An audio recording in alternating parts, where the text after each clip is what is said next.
just going to give this one a whirl. 30 years ago, I graduated from Port Hardy Secondary School. 30 years ago. The field being watered, I think. Strange being rainy season.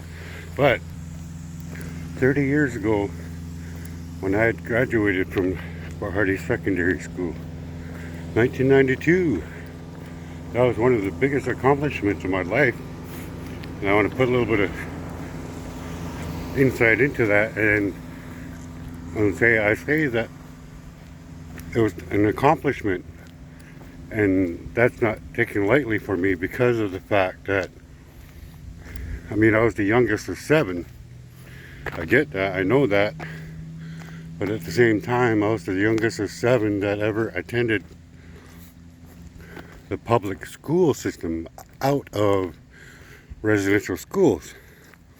Having said that, being the youngest of the 7, I was the first one to have successfully went through school and pulled off to graduation, right through, no quitting or anything like that. I'm not saying that that they're wrong or weaker or whatever because they didn't, the other ones that were there, but seriously, being the first ones in the public school system, being a child that matters, I persevered through all that racism, overcame, and started to conquer what it was that, literally was designed to stop me from being, well, not necessarily designed to stop me, but what it took me to get through that is what my book is talking about.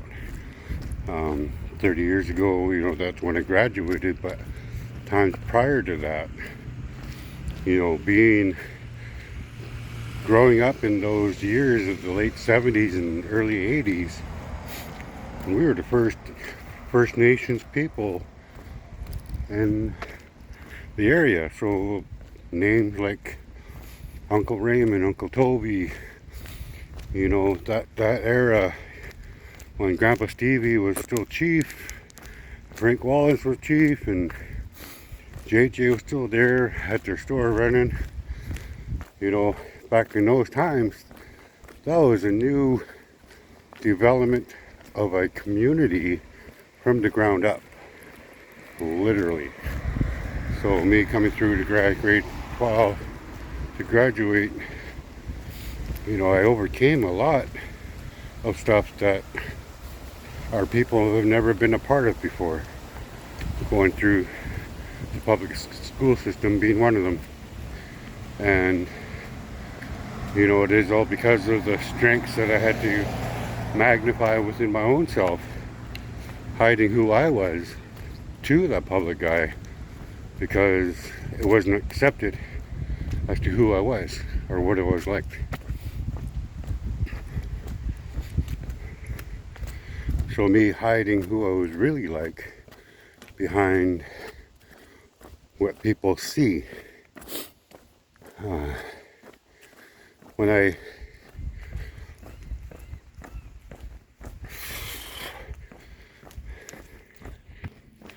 When people see who I was back in those days, I had to magnify what I expected people to see.